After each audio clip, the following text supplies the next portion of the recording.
durcissement des conditions d'attribution des aides familiales, les étrangers en ligne de mire.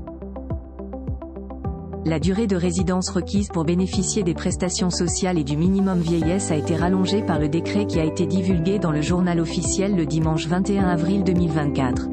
Cette décision vise principalement ceux qui passent beaucoup de temps à l'étranger. Un grand changement sur les conditions d'éligibilité.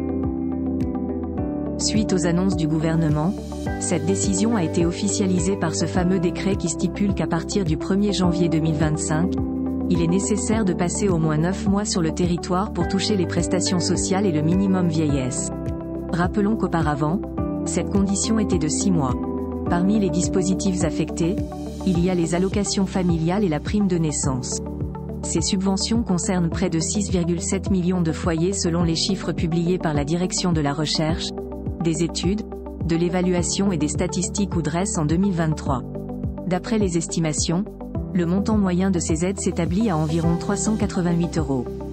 Évidemment, cette décision aura des impacts non négligeables auprès des Français vivant dans d'autres pays qui désirent revenir sur le territoire. À titre d'exemple, les ménages français comprenant plus de 2 enfants qui résident à l'étranger et qui souhaitent s'installer en France doivent attendre 3 mois de plus pour percevoir leurs allocations familiales. Pourquoi le gouvernement a-t-il adopté cette mesure ?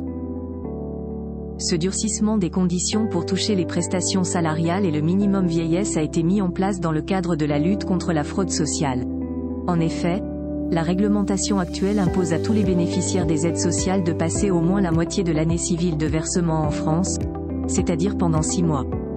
Déjà en 2023, le gouvernement avait fait savoir son intention d'augmenter ce délai initial à 9 mois par le biais de Gabriel Attal qui était ministre de l'Action et des Comptes Publics à l'époque. Ainsi, il a fallu attendre plusieurs mois pour que cette décision soit enfin actée. Toutefois, cette mesure n'affecte pas certaines subventions, c'est le cas pour la protection universelle maladie ou PUMA. Les étrangers dans le viseur.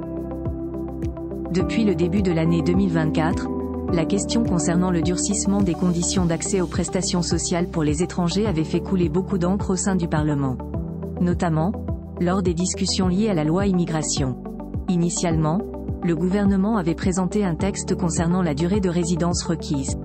Selon les contenus de cette proposition, tous les étrangers en dehors de l'Union européenne en situation régulière doivent respecter une période de 5 ans pour les demandeurs d'emploi contre 30 mois pour ceux qui ont une activité. Ce sont les conditions principales pour toucher des prestations comme les allocations familiales par exemple. Concernant l'accès à l'APL ou aide personnalisée au logement, il faut résider dans le territoire pendant 5 ans pour les contribuables sans emploi et 3 mois pour ceux qui ont un travail. Mais au final, le Conseil constitutionnel avait censuré ces dispositions en janvier 2024.